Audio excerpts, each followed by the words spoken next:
ఏపీలో సంక్రాంతి సంబరాలు అంబరాన్నంటున్నాయి. ఊరు వాడల పండుగ సందడి నెలకొంది. రకరకాల పిండి వంటలు, భోగి మంటలు, రంగవల్లులు, హరిదాసు కీర్తనలు, డూడు బసవన్నలు, గుండాటలు, కోడి పందాలతో ఎటు చూసినా ఫెస్టివల్ కోలాహలం కనిపిస్తోంది. ఇక పండుగ సందర్భంగా ఎక్కడెక్కడ ఉన్న వారంతా సొంత ఊరికి చేరుకొని సంబరాల్లో మమేకమవుతుండటంతో పండుగ కలతో పల్లెలు మురిసిపోతున్నాయి. మరోపక్క పండుగ సందర్భంగా పలు ఆటల పోటీలు, సాంస్కృతిక కార్యక్రమాలు నిర్వహిస్తున్నారు.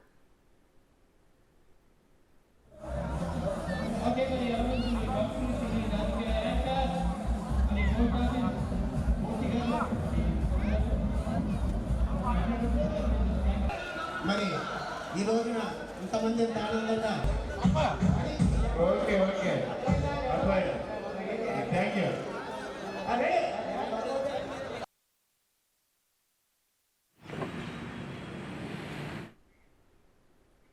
ఇక రెండు తెలుగు రాష్ట్రాల్లో కూడా సంక్రాంతి పండుగ సందర్భంగా పలు ఆటపాటలు, సాంస్కృతిక కార్యక్రమాలను కూడా నిర్వాహకులైతే నిర్వహిస్తున్నారు. ప్రస్తుతం మా ప్రతినిధి సాగర్ లైవ్ లో అందుబాటులో ఉన్నారు. రైట్ సాగర్, చెప్పండి, అక్కడ పరిస్థితి ఏ విధంగా ఉంది? సంక్రాంతిని ఏ విధంగా సెలబ్రేట్ చేసుకుంటున్నారు? రేఖ, ముందుగా బిగ్ టీవీ యాజమాన్యానికి, సిబ్బందికి, ప్రేక్షకులకు అందరికీ కూడా సంక్రాంతి శుభాకాంక్షలు. గోదావరి జిల్లాలంటేనే ముందుగా సంక్రాంతి అంటే ఎంత శోభ ఉంటుందో అందరికీ తెలిసిందే. అటువంటిది గోదావరి జిల్లాలు సంక్రాంతి అంటే కోడి పందాలు మాత్రమే కాదు, ఎడ్ల పోటీలు ఉంటాయి, గాలిపటాలు ఉంటాయి, గాలిపటాల పోటీలు ఉంటాయంటూ. అంటే బిజీ అయిపోతున్న ఈ తరుణంలో ఎవరికి వారు తమ వృత్తి గురించి కానీ లేకపోతే తమ డైలీ దీని గురించి కానీ చాలా దూర ప్రాంతాలకు వెళ్ళి వారు నివాసం ఉంటున్నారు, సొంత ఊర్లకు దూరం అవుతున్నారు. భవిష్యత్తు తరాలు అసలు ఎడ్ల బండ్లు కానీ వీటన్నిటినీ కూడా మర్చిపోయే పరిస్థితులు ఉంటాయంటూ కూడా ధర్మబేరి ప్రాంగణం, ఏలూరులో ప్రస్తుతం మనం ధర్మబేరి ప్రాంగణంలో ఉన్నాం. అక్కడ ఎడ్లు కానీ పొంగనూరు నుండి కూడా ఇక్కడ ఆవులు తెప్పించారు. పొంగనూరు నుండి ఆవులు తెప్పించి వీటిని ప్రత్యేకంగా ఇక్కడ భవిష్యత్తు తరాలకు కూడా తెలిసేలాగా, ఇది మన గతంలో ఇల్లు ఈ విధంగా ఉండేవి, లేకపోతే బొమ్మల కొలువు ఉండేది. భోగి అంటే చిన్నపిల్లలకి ఈ భోగి పళ్ళు పోస్తారు, వారు ఆయురారోగ్యాలతో ఉండాలని కూడా అంటున్నారు. నిర్వాహకులతో కూడా మాట్లాడించే ప్రయత్నం చేద్దాం. ఏంటండి ఈ ధర్మబేరి ప్రాంగణంలో ఈ ఏర్పాట్లు ఏంటి, ఎందుకోసం? అందరికీ సంక్రాంతి శుభాకాంక్షలు. ధర్మబేరి ప్రాంగణంలో పాత సంస్కృతి ఏదైతే ఉందో ఇదంతా కొత్త జనరేషన్కి సంస్కృతి అనేది మర్చిపోవడం జరిగింది. ఆ సంస్కృతిని గుర్తు చేయాలనే ఉద్దేశంతో ఈ సంక్రాంతి సందర్భంగా ఈ ఏర్పాట్లన్నీ చేయడం జరిగింది. ఈ ఏర్పాట్లలో భాగంగా ఈరోజు గాలిపటాల పోటీ. సంక్రాంతి అంటే కోడి పందాలే కాదు, మన సంస్కృతిలో భాగంగా ముగ్గుల పోటీలు, భోగి, అలాగే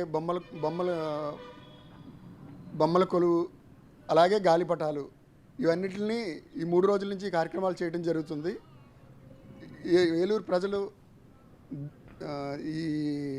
ఈ సంక్రాంతి సందడిని అందరూ సందర్శిస్తూ పిల్లలు, మహిళలు విరివిగా పాల్గొంటున్నారు. ఏమండి, ఏంటి ఎక్కడి నుండి తెప్పించారు ఈ పొంగనూరావులు? మీయేనా? ఏంటి 2 అడుగులు 3 అడుగులు ఉన్నట్టున్నాయి? ఇవి మావేనండి. ఏలూరులో ముఖ్యంగా నారాశేషు గారి ఆధ్వర్యంలో ఇక్కడ ధర్మబేరి ప్రాంగణంలో ఇంతటి గొప్ప కార్యక్రమం ఏర్పాటు చేయడం చాలా గొప్ప విషయం. ఎందుకంటే ఎక్కడో పల్లెటూరులో మనం ఈ వాతావరణం చూస్తాం, సిటీ నడిబొడ్డున ఇటువంటి కార్యక్రమం ఏర్పాటు చేయడం అంటే మామూలు విషయం కాదు. దీన్ని బేస్ చేసుకుని ఏలూరు చుట్టుపక్కల ఇదివరకు అమ్మమ్మల ఇళ్ళకి వెళ్తే, మన పాత పూర్వీకుల ఇళ్ళకి వెళ్తే ఈ కార్యక్రమాలు మనం చూసేవాళ్ళం. అలాంటిది ఈ రోజున ఒక ఏలూరు నడిబొడ్డులో ఇటువంటి కార్యక్రమం ఏర్పాటు చేయడం చాలా అరుదు. ఓకే, మనం చూసినాం రేఖ, ఇక్కడ ఎడ్లు కాదు, మన దీనికి సంబంధించి బొమ్మల కొలువు కూడా ఏర్పాటు చేయడం జరిగింది. దాంతోపాటుగా మన ఈ భోగి మంటలు ఇక్కడ ఏర్పాటు చేశారు. హరిదాసులు వస్తున్నారు. హరిదాసులకి సంబంధించి ఇప్పటికే అంటే అందరూ సెల్ఫీలు, ఫోటోలు దిగడానికి వాళ్ళతో ఎగబడే పరిస్థితులు ఉన్నాయి. ఎందుకంటే హరిదాసులు ఇప్పుడు అసలు ఇళ్ళకి రావడమే మానేశారు, తగ్గిపోయారు.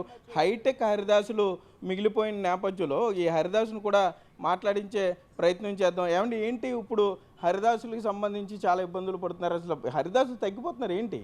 ముఖ్యంగా ధన్యవాదాలు చెప్పుకోవాలి మన బిగ్ టీవీ ఛానల్ వారికి, మన యాజమాన్యం వారికి, అలాగే ప్రేక్షక మహాశివులకు, మరి అధినేతలకు, ముందుగా మా యొక్క ధర్మభేరి ప్రాంగణంలో జరిగేటువంటి జయహో ధర్మభేరి అనే చక్కటి నినాదంతో మరి ఈరోజు సంక్రాంతి శుభాకాంక్షలు చెప్పుకుంటూ సంక్రాంతి పండుగ నాడు వచ్చేటువంటి హరిదాసులు ఈరోజు వచ్చారు. ముఖ్యంగా మన గురుగారు మన నారాశేషు గారి యొక్క సారథ్యంలో ఈ 3 రోజులు అంగరంగ వైభవపేతంగా మన హేలాపురిలో జయహో ఏలూరు జై జై అంటూ మారుమోగుతూ ప్రతి పల్లెల్లో కూడా ఈ యొక్క సంక్రాంతి సంబరాలు అంబరాన్ని అంటుతున్నాయి. ముఖ్యంగా నిన్న భోగి రోజున భోగి పళ్ళతోటి చిన్నారులకు చక్కటి కార్యక్రమాన్ని చేపట్టారు.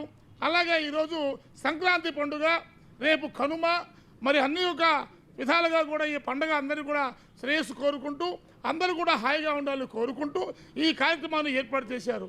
జై రమా. మనం చూసిన ఇక్కడ చిన్న పాక సెట్టింగ్ కూడా ఏర్పాటు చేశారు. ఇక్కడంతా ఆడపిల్లలంతా వచ్చి ఇక్కడ ఫోటోలు దిగడం కూడా చూస్తున్నాం. ఎందుకంటే అంతా కూడా అపార్ట్మెంట్ కల్చర్ కూడా పెరిగిపోయింది. ఇటువంటి నేపథ్యంలో ఇక్కడ ఈ విధంగా అంటే ఫోటోలు దిగడానికి ఇక్కడ ఈ గతంలో ఇల్లు ఈ విధంగా ఉండేవి, గుమ్మాలు ఇట్లా ఉండేవి అంటూ కూడా అద్దం పట్టేలా పల్లె వాతావరణానికి గ్రామీణ వాతావరణానికి అద్దం పట్టేలా ఇక్కడ ఈ ఏర్పాట్లు అయితే చేశారని చెప్పుకోవచ్చు. హరిదాసులు కానీ ముగ్గులు గొబ్బెమ్మలు ఈ సంస్కృతి అంతా తగ్గిపోతున్నప్పుడు ఏమండి ఏంటి ఎట్లా ఉంది ఇక్కడ మీకు?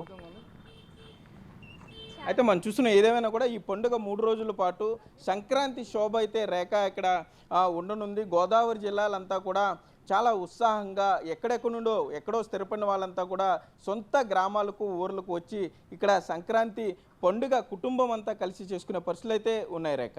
Right, thank you Sagar, thanks for the live details.